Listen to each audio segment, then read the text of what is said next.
네, 여러분들과 함께 시장 살펴볼까요? 우선은 지수부터 함께 살펴보도록 하겠습니다. 네, 나스닥이 12점, 많이 올라갔다, 진짜.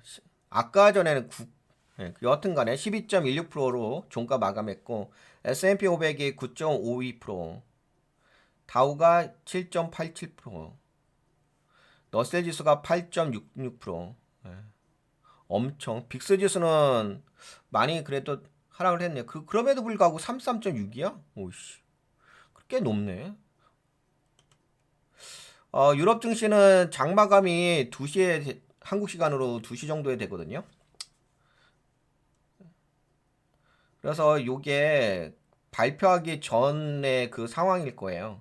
그래서 스톡스 600이 마이너스 3.50% 하락했고, 아시아 증시도 어제 기준이니까 그나마 중국은 좀 선방한 부분이 있고요. 항생 지수하고 상하이 지수가, 니프티 인도는 살짝 빠졌고 한국도 좀 어제 빠지긴 했죠. 여하튼 간에 이제 관세 유예 조치 발표가 있었습니다. 근데 그래서 많이 올라왔지. 잠깐만요. 이거 봐야 될 것 같은데. 야, 근데 이상하다. 잠시만. 업데이트 됐구나. 네, 나스닥의 그 상승한 종목 개수가 2,765개네. 2,765개. 그리고 하락 종목 개수가, 근데 417개? 야, 그러면 거의 다 상승했다는 얘기네. 나스닥이 12.16% 하여튼간 상승해줬고. 그리고 극한의 공포가 이전에는 3까지 떨어졌거든요. 3이면 여기 아니야? 예, 근데 17까지 피용 올라왔어. 아직까지는 뭐 극도의 공포의 상황이랍니다. 심리적 지수가. 근데 워낙 지금 올라와서 좋아질 거예요. 그리고 빅스 지수도 좀 살펴봅시다. 근데 빅스 지수 여러분에게 이거 이야기도 했죠. 제가 이거 매직봉 만들어 놨다고 했고 이때 당시에 그리고 그래서 한번 올라갈 거라고 말씀드렸는데 뭐 아니랄까 제가 예상한 대로 올랐고 근데 전일 캔들 자체가 요 캔들 자체가 뭐라고 얘기했죠? 석비령 캔들 나왔다고 했잖아. 석비령 캔들 나왔기 때문에 빠질 거라고 얘기했잖아. 빠진다 하더라도 여기 지지라인이 있기 때문에 변동성은 유지할 거라고 했죠. 근데 이제 이렇게 빠지긴 했어요. 그래서 좀 빠지긴 한 지지라인이 있기 때문에 다시 빠졌다 반등했다 그럴 거예요. 여하튼간에 빅스 지수 그렇고 빅스 지수는 이제 변동성 지수니까 뭐 변동성이 이제 그만큼 아직까지는 잔존한다고 봐야 되겠죠. 근데 달러 인덱스가 그렇게까지 올라오지 않았어. 이쪽 라인이 지지 라인이거든요. 근데 그렇게까지 올라오지 않아서 이게 지금 미국의 경제가 좀 매우 좀 심각한 상태라고 봐야 될 것 같아요. 우선은 그것을 전제 조건으로 해가지고 지금 시장을 좀 바라보실 필요가 있을 것 같아요. 만약 미국 경제가 좋았다고 한다면 다들 달러를 매수하려고 하죠. 근데 지금 미국을 되게 안 좋게 봐. 미국의 달러가 안전자산이라고 느끼질 못해. 지금 인덱스가 102까지 떨어졌어요. 오늘도 그렇게 안 올라갔어. 이상하지 않나요? 잘 보세요. 미국의 지수는 오늘 엄청나게 반등했어요. 사상 최대. 미국 역사상 사상 최대 아니에요? 그런데 달러 인덱스가 안 올라왔어요. 근본적인 것이 해결 안 됐다는 얘기예요. 그러면은 이거는 염두에 두셔야 돼요. 달러 인덱스가 안 올랐다는 것은. 그렇다고 해가지고 뭐 그러면 증시가 나쁜 거냐? 나쁘진 않죠. 당연히 올라갔으니까 좋죠. 근데 눈으로 보는 거하고 또 펀더멘탈 관점으로 보는 거하고는 좀 구분하셔서 이해를 하실 필요가 있습니다. 뭐 마이크로소프트가 10.13, 어우씨, 뭐 화나죠. 초록색 뿌리에 화납니다. 네, 엔비디아가 18.72%, 애플이 15.33%, 아마존이 11.98%, 테슬라가 22.69%, 메타가 14.76%, 구글이 9.88%, 월마트가 9.55%, 코카콜라는 2.24%, 일라일리도 3.78%. 그래서 아까 보신 것처럼 뭐 대부분 종목이 근데 존슨앤조스 뭐 화이자는 2.98%. 상대적으로 기술주 관련된 거 M7 종목이 크게 좀 상승해졌습니다. 시가총액 높은 종목이. 애플이 15.33%. 그리고 세미컨덕터 반도체 쪽이 18.61% 상승해줬고, 유틸리티, 컨슈머 스테이플스 필수 소비재 쪽. 그러니까 상대적으로 이제 아무래도 주가가 상승하려면은 성장 중인 반도체가 올라가야 되죠. AI 이런 쪽. 그래서 커뮤니케이션 서비스 쪽이 9.99% 상승해줬습니다. 성장주가 올라가니까 주가가 상승해줬고, 가치주라고 가치 방어주 쪽은 그렇게까지 상승률이 높지는 않습니다. 뭐 그럼에도 불구하고 뭐 하락하다가 반등하고 상승을 해주긴 해줬어요. 그리고 이거 원화환율 이거 뭐야? 원환율 어제 왁치수서 올라갔죠. 1487원. 야, 정고가 돌파한 거야? 정고가 돌파했는데. 아, 돌파했네. 어제까지만 해도 1487원까지 올라갔다가 갑작스레 툭 떨어져 버렸네요. 1446원으로. 캔들 자체는 지금 롱바디 블랙 캔들 나왔는데 하락 확인이요. 캔들 나왔다. 네, 시장은 이렇고. 그래서 보시다시피 엔비디아가 네, 근데 이거는 뭐 여러분들도 아시다시피 이거는 이제 240선 아래이잖아요. 이 과매도 구간이죠. 과매도 구간에서 올라간 건데 뭐 이런 소식이 더 중요하긴 하겠죠. 요 정도 이야기하고 마감 시장 여러분들과 이거 다 블로그에 올려드리긴 했습니다. 요 내용을 좀 살펴볼까요? 2025년 4월 10일 트럼프 대통령의 관세 유예 조치 발표 이후 미국 증시가 2008년 금융위기 이후 가장 큰 상승폭을 기록했습니다. 사건 개요. 이 사건 무슨 사건이냐? 2025년 4월 그러니까 미국 시간이에요. 한국 시간으로 뭐 4월 10일 아마 이게 제가 알기로 한국 시간으로 2시 정도일 거예요. 2시인가? 네, 그럴 거야. 미국 시간으로 1시 정도인가? 그렇고. 여튼간에 2025년 4월 9일 트럼프 대통령의 관세 유예 조치를 발표를 했습니다. 발표 내용. 트럼프 대통령은 SNS 플랫폼을 통해 90일간 일부 상호 관세를 유예하고 90일간. 그러니까 일부. 근데 뭐 전반적으로 유예하는 거죠. 해당 기간 동안에 관세율을 10%로 낮추는 조치를 즉시 시행한다고 밝혔습니다. 해당 기간 동안에 10%로 낮춘다고? 관세가 아예 없는 건 아니네. 이제 통상적으로 뭐 20% 정도였잖아요. 근데 그것을 10%로 낮춘다. 이렇게 이야기한 거. 해당 기간 동안에 관세는 10%로 낮추는 조치. 90일간 일부 상호 관세. 근데 관세를 아예 뭐 없앤 건 아니네. 이거 한번 다시 한번 검증 좀 해볼게요. 요 내용이 무엇인지. 해당 기간 동안에 관세율을 10% 낮추는. 근데 여튼간에 뭐 상호 관세 부분은 유예를 했다고 하니까.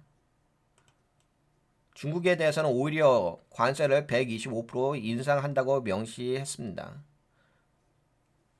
중국에 대해서. 중국은 125%? 120%까지 올린다고? 이에 대해 재무장관 스콧 벤센트는 중국을 제외한 국가들에 한해 10% 관세겠죠. 여기 써있네. 그러니까 10% 관세율이야. 한국이 25%잖아요. 뭐 25%냐 26%냐 막 이야기하는데 별 의미 없고. 네, 여하튼간에 그랬는데 이제 지금 10% 관세율로 적용한다는 거지. 네, 이에 대해 재무장관 스콧 벤센트는 중국을 제외한 국가들에 한해 10% 관세율을 적용하는 점을 명확히 밝혔습니다. 이는 광범위한 무역 긴장 완화로 해석되며 시장의 안도감으로 이어졌습니다. 이번 발표는 이러한 대응을 90일간 중단한다고 재협상을 유도하겠다는 의미로 해석됩니다. 다만 중국에 대한 제재는 강화하는 이중적 메시지를 포함합니다. 그래서 뭐 아까 말씀드린 것처럼 나스닥이 12.16%, 2001년 1월 이후 두 번째로 큰 상승폭을 기록했습니다. 거래량은 300억 주가 거래되며 지난 18년간 최대 거래량 기록을 갱신했습니다. 그렇죠. 전일 대비 큰 폭 반등의 시점은 트럼프 발표 직후 동부 시간, 미국 시간 오후 1시 18분으로 해당하는 시점에 발표를 했다는 거죠. 그래서 애플 15% 이상, 엔비디아 19% 가까이 상승했고 테슬라 22% 이상, 월마트도 9% 상승. 위 종목들은 모두 최근 몇 주간 무역 불확실성으로 주가 하락을 겪었던 주요 대형주로 반등은 기술적 조정 이상의 심리적 회복을 동반했다고 볼 수 있습니다. 심리적 회복, 거래량 증가. 네, 분석가는 매우 억눌린 투자 심리가 단기 폭발했고 이번 유해가 시장의 가장 큰 불확실성을 제거했다고 강조했습니다. 그래요, 그렇죠. 불확실성이 제거됐으니까 올라갔겠죠. 그러나 그는 동시에 중국에 대한 125% 관세는 지속 중이며 90일 이후 어떤 변화가 생길지 불확실성이 여전하다고 지적했습니다. 불확실성은 여전하지요. 근데 이거는 저건 있죠. 어떤 부분이냐면 그동안 지수가 좀 많이 빠졌잖아요. 그러니까 과매도 구간이거든요. 과매도 구간에서 작은 이슈만으로 또 주가가 올라가더래요. 근데 물론 이번 이슈가 작은 이슈는 아니죠. 매우 긍정적인 이슈긴 하죠. 협상 가능성이 있는 거니까. 관세도 뭐 90일간 상호 관세도 유예했고. 여하튼 간에 그래도 10%는 있으니까. 그래서 반등해서 올라온 건 있어. 하지만 또 90일 이후 어떤 변화가 있을지 모르니까. 근데 저는 이 90일 이후의 변화에 대해서 여러분들과 한 번쯤은 짚어볼 필요가 있다고 생각돼요.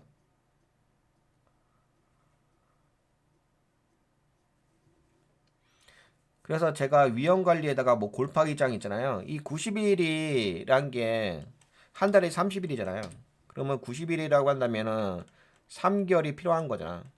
그러면 봐보세요. 지금 4월이잖아요. 그러면 5월, 6월, 7월, 그치? 제가 이야기했잖아. 3분기 때쯤에 6월부터 좀 조심할 필요가 있을 거라고. 이때부터 마음의 준비를 하면서 그 다음에 이제 7, 8, 9월을 맞이하셔야 될 것 같다. 왜냐면 이때 어떤 게 실적, 이제 지금이 실적 시즌이잖아요.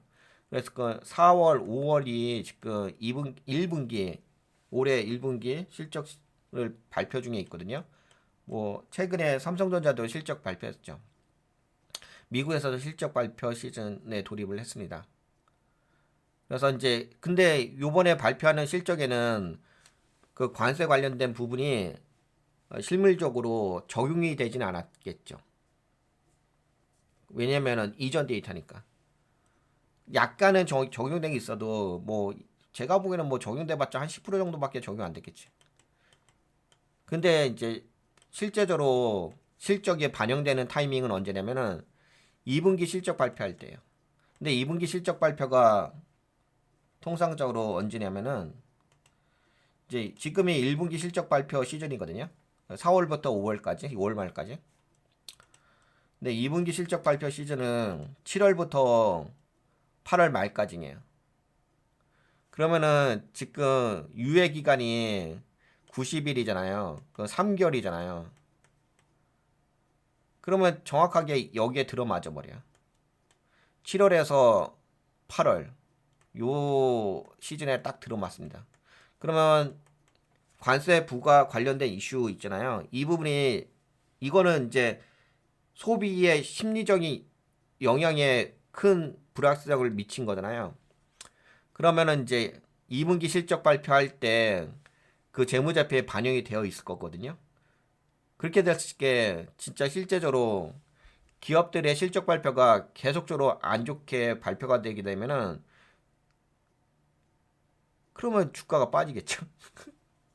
그렇게 되면 이제 골파기가 드디어 나오기 시작하긴 하겠죠. 제가 여러분들에게 예, 좀 전망했던 부분에 대해서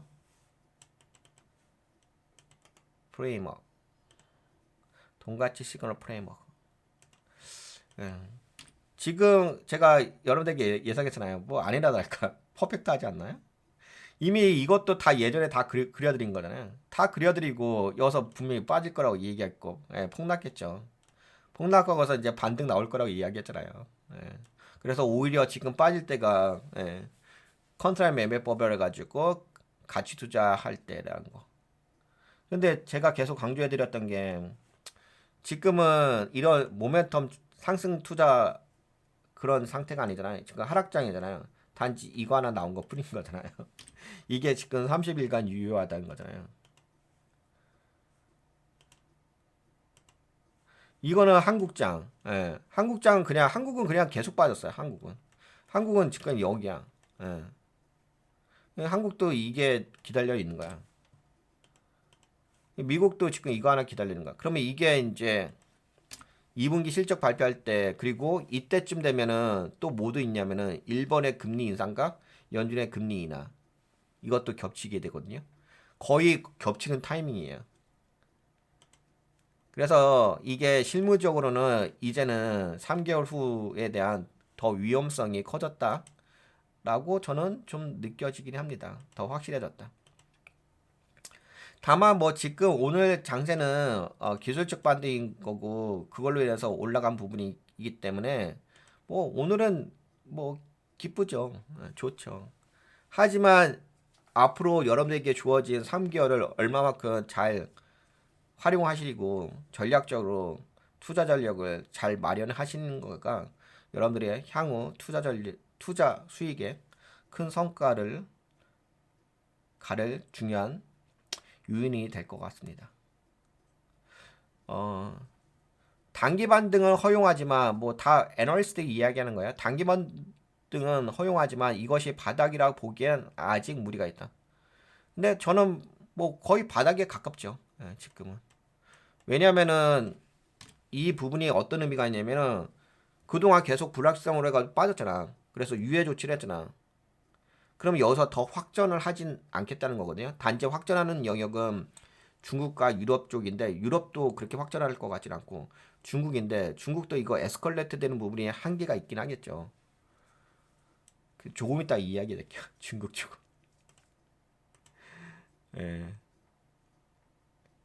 근데 이제 저건 하나가 있죠. 이게 하도 많이 빠졌고 하도 많이 반등해 줬잖아요. 근데 아까 보셨다시피 이 빅스 지수 있잖아. 빅스 지수의 위치가 이 포지션 자리가 여기가 변동성이 되게 큰 자리거든요. 그러면은 증시가 롤러코스터처럼 올라갔다 떨어졌다 올라갔다 떨어졌다 이런 반복되는 현상이 앞으로도 나올 수가 있죠. 그런 거를 고려하시고 투자 전략을 가져가셔야겠죠. 지금은 이런 이야기가 중요한 것 같지 않아요. 제가 항상 이야기하잖아. 뭐 지금이 바닥이야 바닥이 아니에요. 이거는 안 중요하죠. 항상 목적은 내가 돈을 버는 게 목적인 거지. 근데 돈을 벌려고 한다면 매매법 전략이 있어야 되는 거고. 트럼프 대통령 본인은 발표 짓고 사람들이 너무 민감하게 반응하고 있다. 야, 진짜 너무 좀 그런 것 같아. 이 발언 자체가 너무 이제 본인이 위주신 것 같아. 본인이야 뭐 돈이 많고 살아가는데 넉넉하니까 거의 다 대통령이니까 월급이 얼마나 많이 나고 있어. 뭐 본인 경제가 나쁘든 말든 간에 어차피 공무원들이잖아. 공무원들이야 뭐 경제가 나쁘든 말든 간에 꼬박꼬박 돈을 월급을 받잖아. 근데 민간 경제는 다르지. 그래서 그 어제도 누구야? 일론 머스크도 그랬잖아. 일론 머스크가 관세 정책에 대해서는 트럼프 정책에 대해서 공감을 하고 지지를 하는데 관세 정책에 대해서는 일론 머스크조차도 반대를 하고 나섰잖아요. 그러니까 본인은 전혀 영향을 안 받지. 월급 받는데 꼬박꼬박 철밥통이라고 하죠. 철밥통인데 뭔 상관이 있겠어. 그러니까 공감을 못하는 거죠. 그러니까 공감 능력은 아예 없다고 보시면 될 것 같습니다. 전혀 없다. 그러니까 공감 능력이 없다는 얘기는 본인 위주로 해석을 하고 본인 위주의 관점으로만 정책을 이끌어갈 거거든요. 요번도 마찬가지예요. 본인 위주예요. 요번 발표하는 것이 본인 위주로 발표한 거예요. 본인의 이익이 되느냐 손해가 되느냐 그게 핵심이에요. 공감의 경제 몰라요. 경제를 알았다고 한다면은 이렇게 트럼프 대통령이 정책을 이렇게 펴지 않겠죠.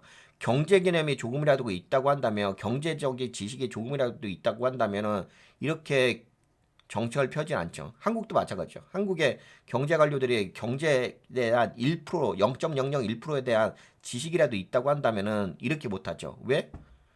지식이 있으면 그 지식 범위 내에서 내 윤리적 범위가 초과하지 못해요.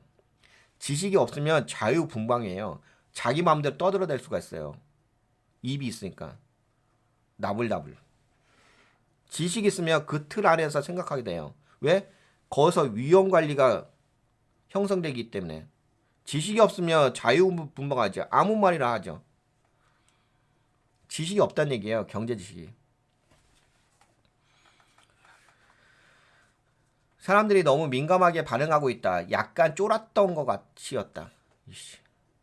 예비. 약간 쫄았던 것이었다. 국민들은 사람들은 너무 민감하게 반응하고 있다. 약간 쫄았던 것 같이였다.